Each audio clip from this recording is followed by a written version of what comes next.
Hey YouTube, Astonishing Mr. Football here. I'm kicking off a brand new Washington football team news and opinion channel.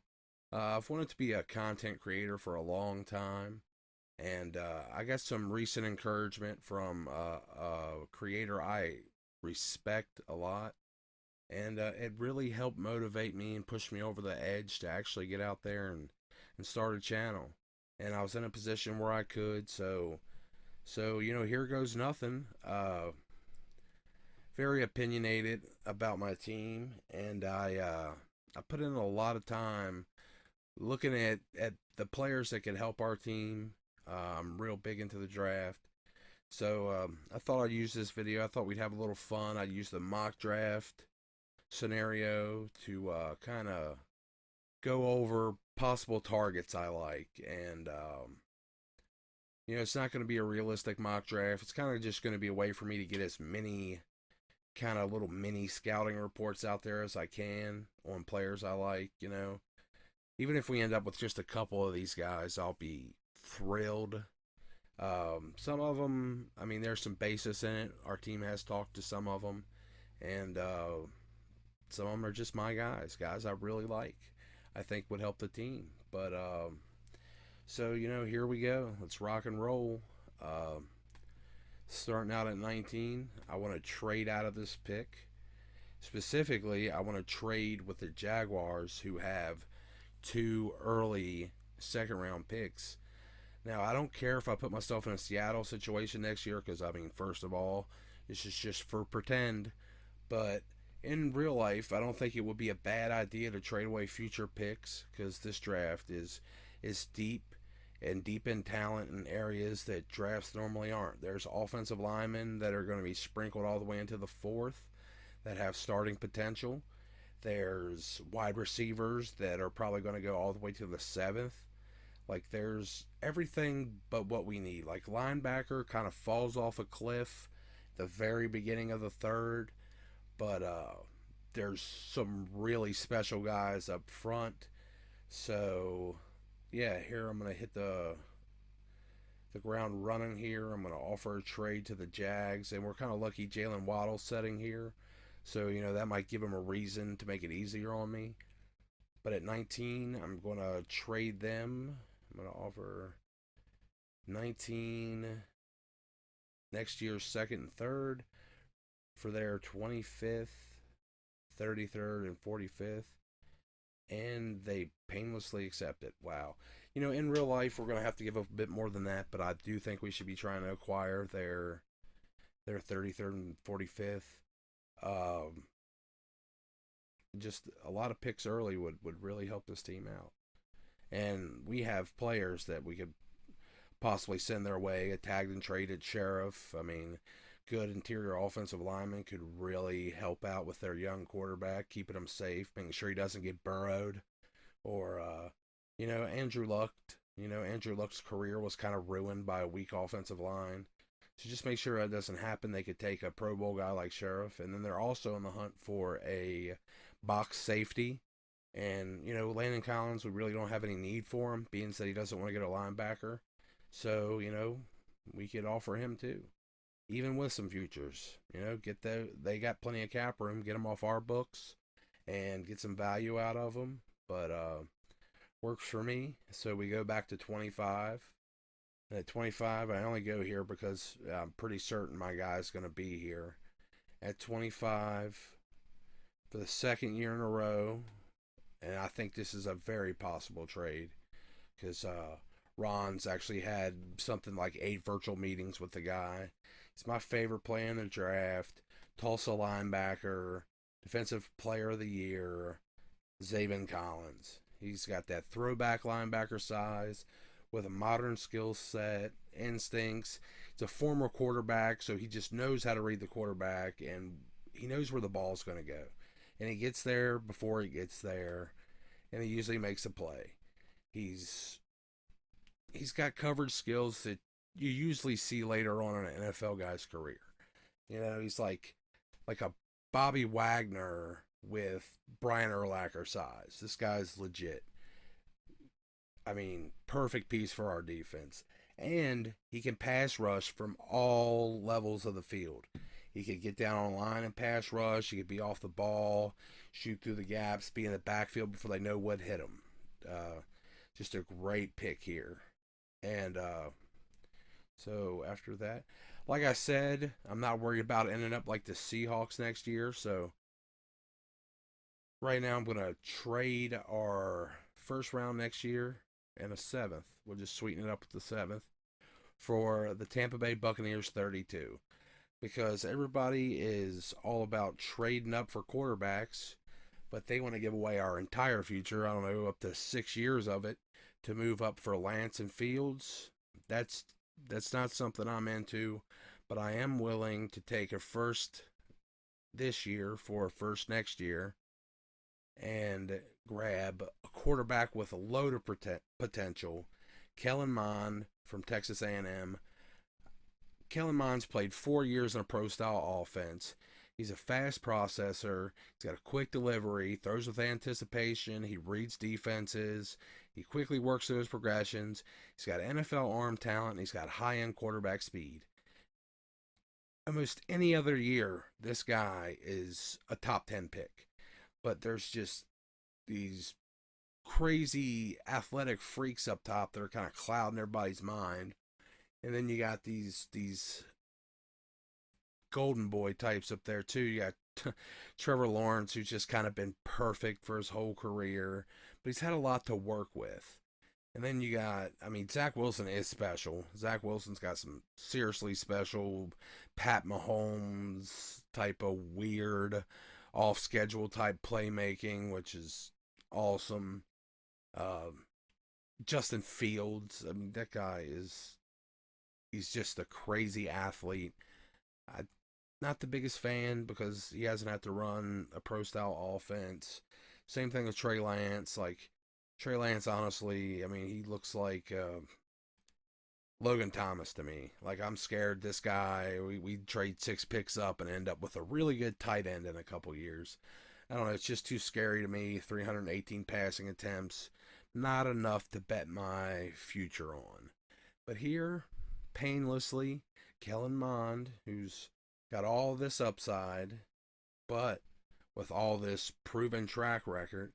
And I mean, Jimbo Fisher's offense didn't do him any favors. It's a pro-style offense, but I think pro means like predictable in his case. Like, defenses knew where stuff was going.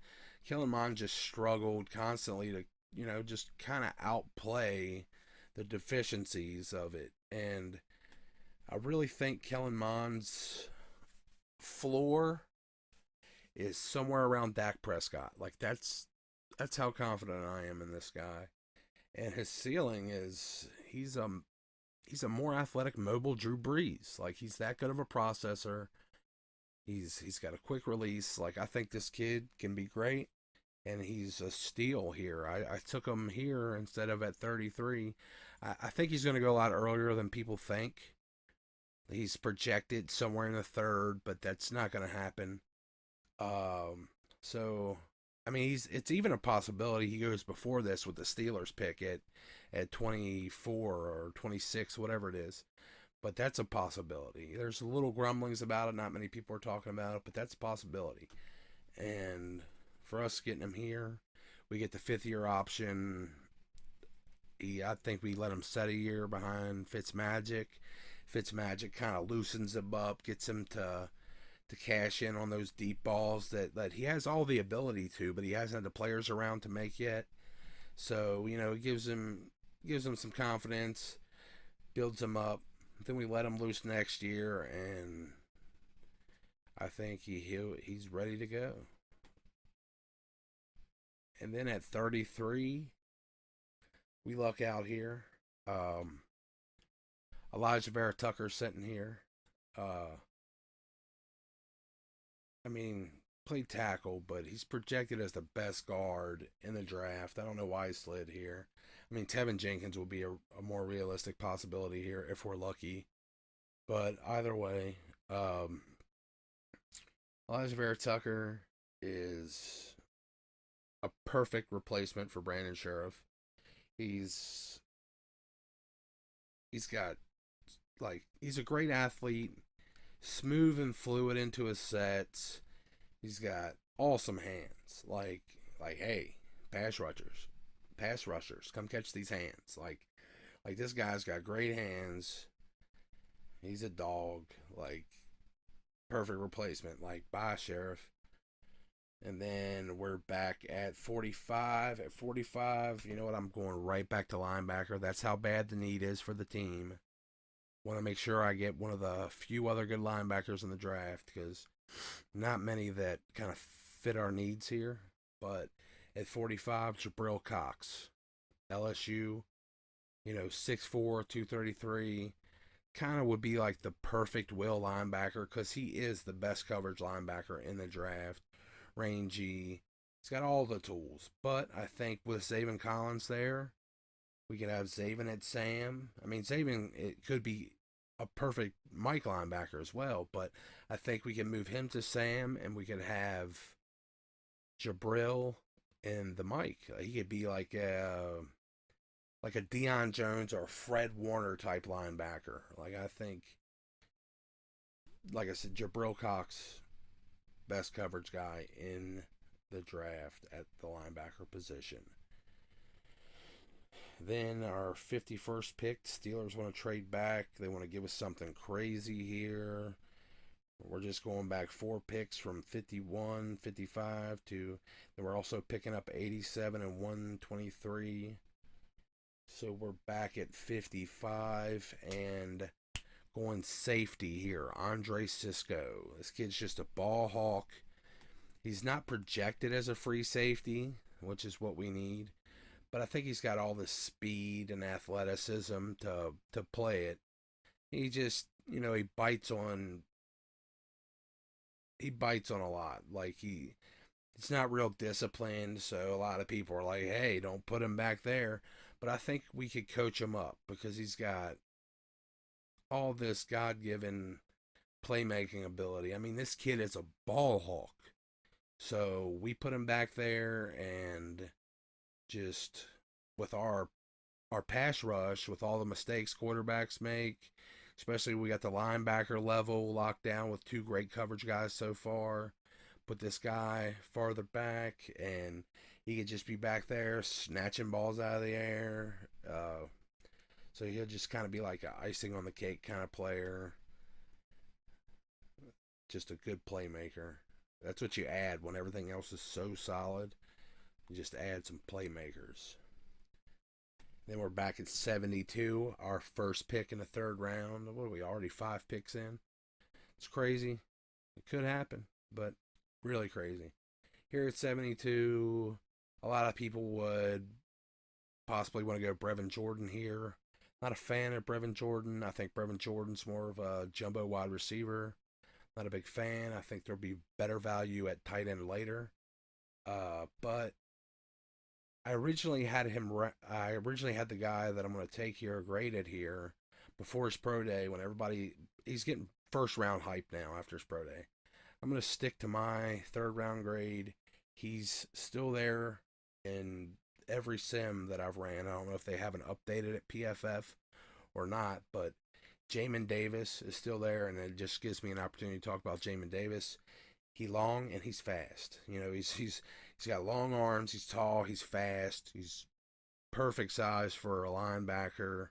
I guess in the situation that we get him, Zaven Collins, and Jabril Cox, a linebacker around for the first 3 rounds, then yeah, Jabril will go to the will. But otherwise, Jamin Davis, just freaky athlete, but he kind of lacks technique. He'll need to be coached up, but hey, Ron Rivera and Jack Del Rio, 2 former linebackers. If anybody can coach him up, these guys can. And he's a block of clay that they could turn into a Ferrari. I don't know, it's crazy. And then back here at 84, the Browns want to trade. Looks like they're pulling some early 2000s Browns dumb moves here. They're willing to give up 89 and 91 to move up to 84. So we indulge them because extra picks gives me extra opportunities to talk about players. So let's go. And we're back at 87 from Pittsburgh. Here, let's get crazy. Let's take a wide receiver out of the backfield and Kenneth Gainwell. Now, this guy's like a younger, more explosive J.D. McKissic that we're going to have for cheap because this is the second year in a 2-year contract for J.D. McKissic. So who knows? He might end up costing us more than we want to pay after this year. Why not get a guy that's the perfect replacement for him in the 3rd round? Especially if we had all these picks. I mean, why not? But we take him, and even this year, when we had them all, just think of what Scott Turner could do with Gibson, McKissic,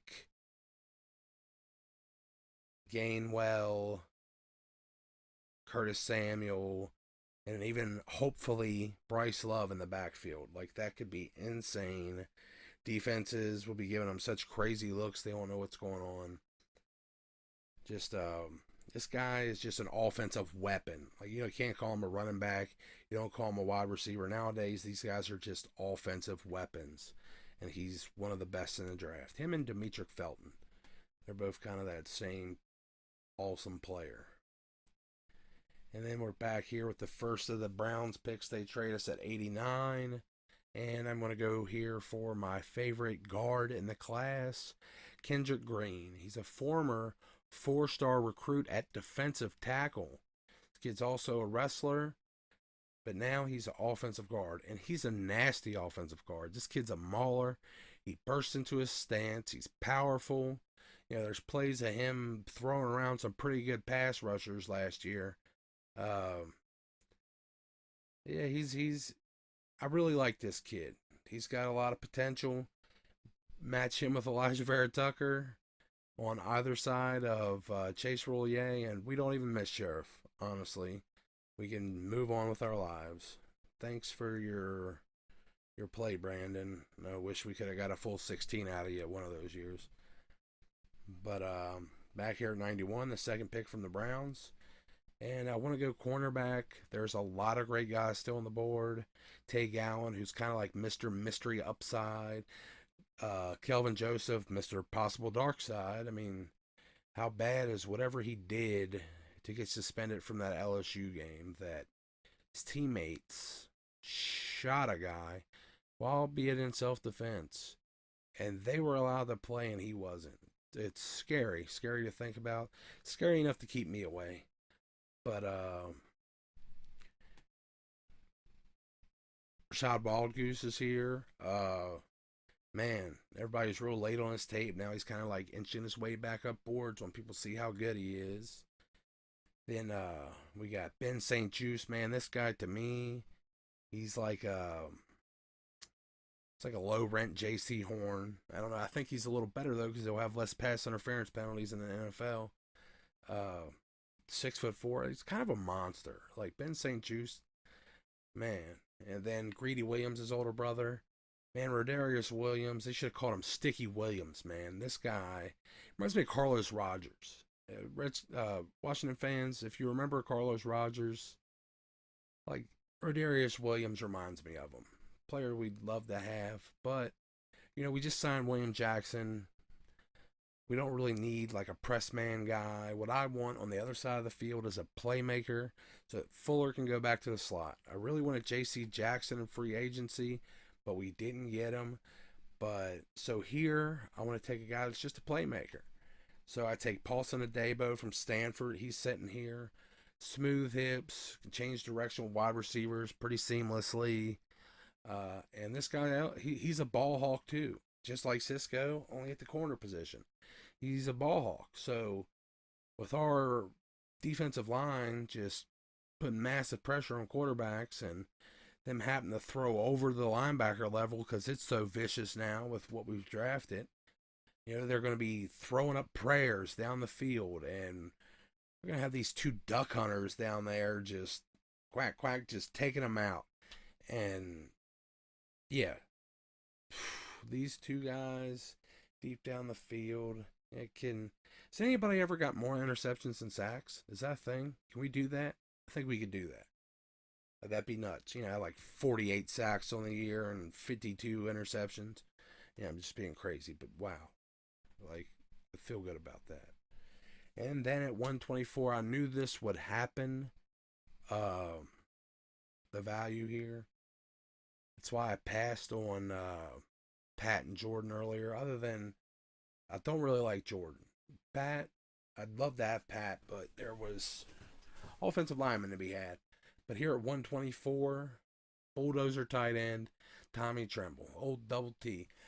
Best blocking tight end in college. It sounds familiar. I think we got that for free last year. Yeah, we had the best blocking tight end in college last year for free. Thad Moss. But we never got him on the field, and we just let him go. That sucks. Well, Tommy Tremble's got more athletic upside. And it's kind of the perfect fit for the team. You got Logan Thomas, and then you got this guy over here who's a monster. I kind of compare him to, and this is crazy, but he's kind of like like the prime Delanie Walker. Once Delanie Walker got the blocking down and had the catching, he had everything cooking around like 2010, somewhere around there, I think. It was 2014. I don't know, but when he had everything cooking, like, Tommy Tremble can be that player. Like, I really think he can. And he might even have a bit more athletic upside than him. So, wow, that'd be awesome. So we're back to 128 here. And I'm looking at some defensive line depth here. Maybe Quincy Roche. You know what? Ron wants some bigger, taller wide receivers. And you got some fan favorites here. You got Nico Collins still sitting here, which it's kind of realistic, I think. I think Nico is going to fall. He's just, I don't know. You got Sage Surratt, too. Two fan favorites. But you know what? Just because you're tall doesn't mean you got to be slow. There's a guy sitting right here. Actually, my second favorite wide receiver in the draft, and bam. 2 times in a row. We're going with double T's. I love alliteration. It's like a comic book out here. Tamorrion Terry. Scary Terry Jr. Washington football team can have the terrible twos. It's one of my favorite guys. I would love if that happened.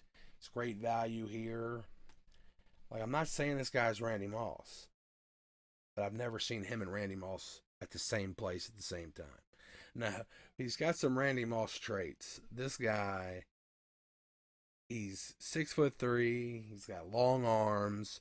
He's got 4.4 speed. He'll go across the middle. He'll burn you deep. Like, you just send him down a sideline, like rookie Randy Moss. Just send him down a sideline. Just chuck it up. Or, he'd go up and get it. Or, like, this guy, like, they actually threw a lot of screens to him.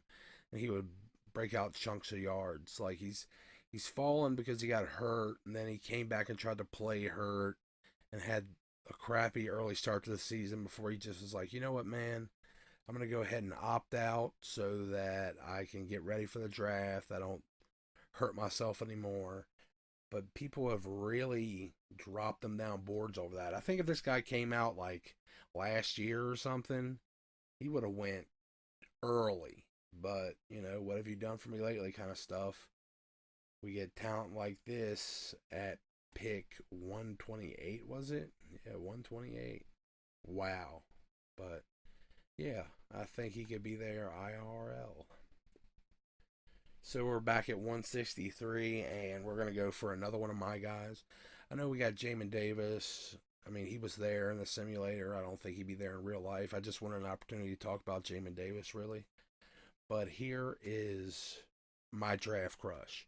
Anytime a Washington football fan suggests JOK in the first round, I'm like, why? He's barely a linebacker.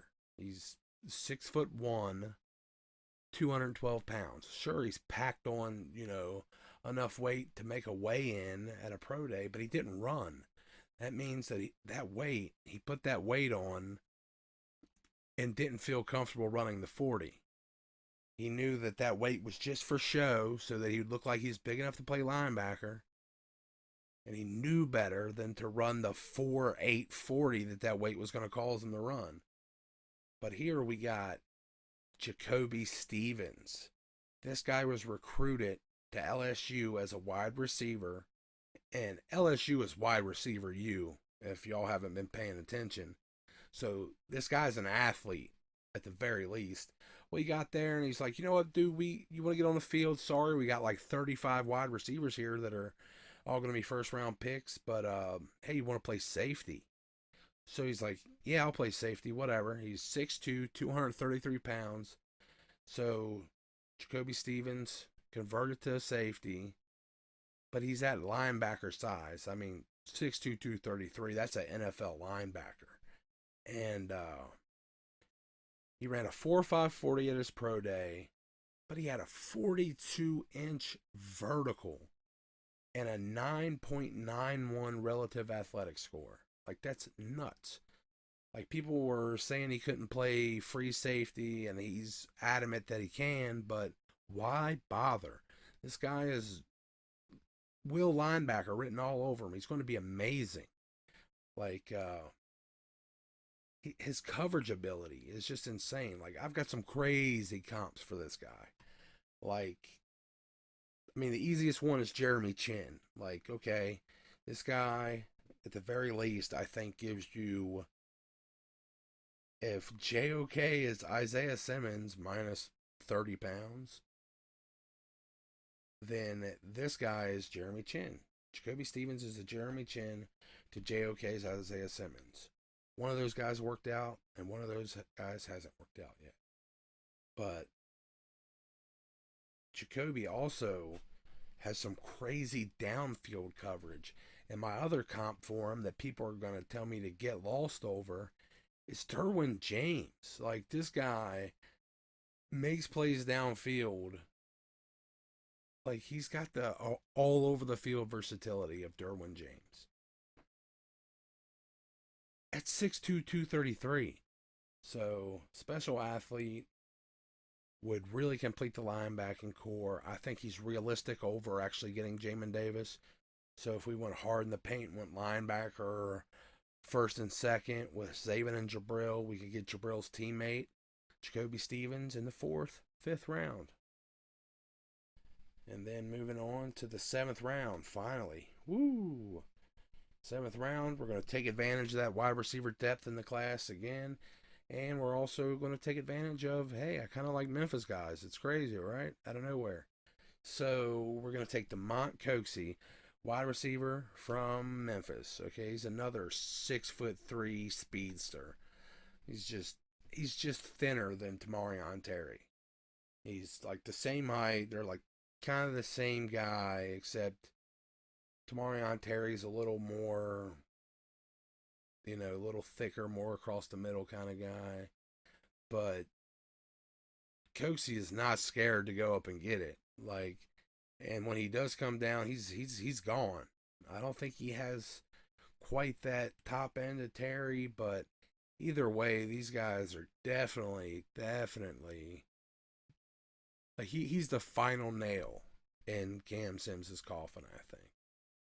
Like, this guy is like, oh Cam, I'm sorry, I forgot you were there. You may go now. It's crazy.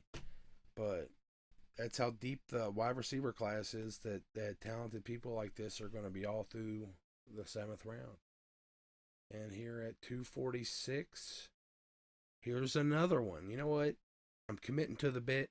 We're going wide receiver again because, you know what? It's our last pick, but it's not Mr. Irrelevant. It's only 246. He's not irrelevant. He matters, baby.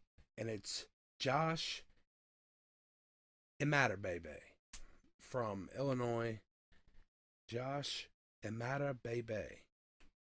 This dude's big. Well, he's only 6'2", but he's just rocked up. He's a high point contested catch monster. He's like Anquan Bolden, but swole. He's Anquan swollen. Like, this guy is kind of what Ron's looking for. I mean, he might be wanting a little taller, but this guy He's a red zone threat. He's My biggest worry is this guy would be replacing Kelvin Harmon, and Kelvin Harmon's one of my favorite guys. But this guy, I mean, hey, if he's better, he's better. You know, I could be okay with it if he's just way better. He comes in, sorry, Kelvin.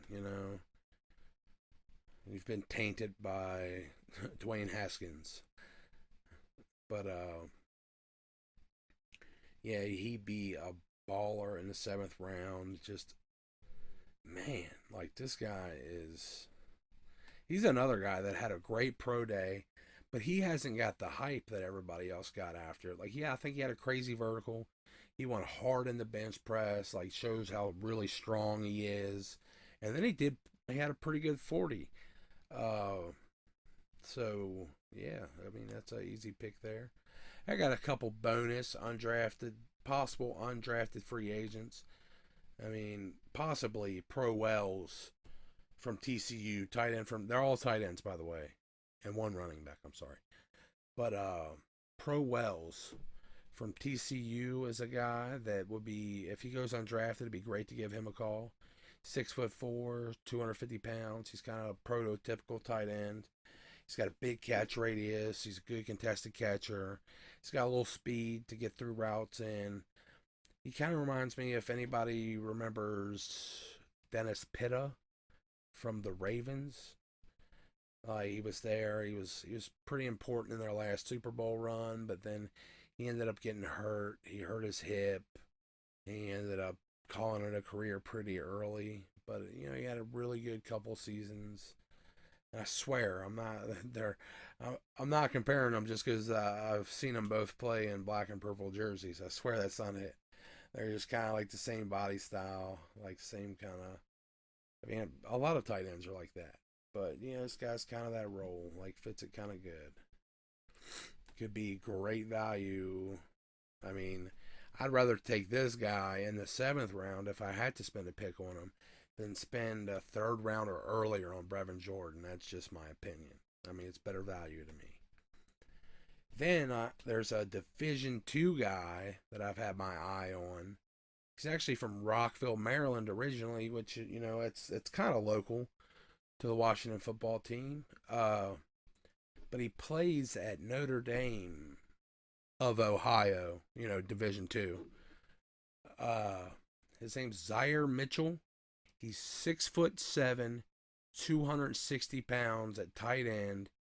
I mean, he's a Division II, so you expect him to, but he dominates in blocking and receiving. This guy even plays special teams, okay?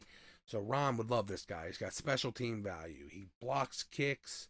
He's blocked punts. I think he's returned kicks. I know I've seen footage of him just running away from whole defenses. Okay, he's got crazy speed and fluid movement for a guy his size.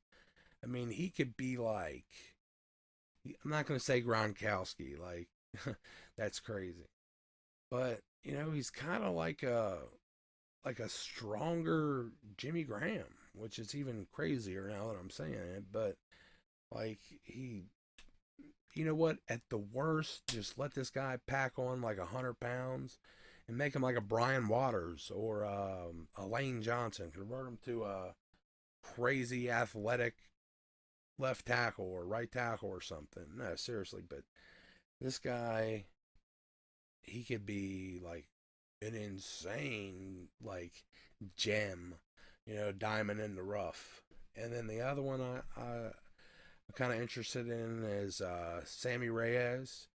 He's coming in through the international draft portal. He's a Chilean basketball player who's coming in as a tight end. He went to Tulane originally, but man, this guy's rocked up. He had a pro day, and he looks like a hell of an athlete. But I haven't seen any footage of him actually playing the game of football. So it's just like he looks good on the eye test. And if I trusted the eye test, then I might be a little more gung ho about Lance or Fields. But I kind of like, to at least see the guy play the game of football a fair amount. It's kind of what I feel. And another guy, the last guy, I'm not even going to make a graphic for this guy. I just want to throw him out there. Jake Funk, running back for the Maryland Terrapins. Kind of local guy from College Park there. Well, I don't think he's from College Park. I think he's actually from Gaithersburg, Maryland. But, local to the team. It'd be nice, bring him in for nothing. And with his running style, I feel like he could replace Peyton Barber pretty easy. So, yeah, that's it. That's my first video. I want to thank anybody that watched it. I don't know how long it is at this point. It's probably pretty long. I want to give a shout out to Rico at Street Scores. You really motivated me, man. I appreciate you. Much love. Love to everybody watch my video. Do the YouTube thing, whatever that thing is that people do. You like, comment, and subscribe. Say something in the comments like, hey man, shut up. Or, damn dude, take a breath. Whatever. But thanks for watching. I love you. Bye.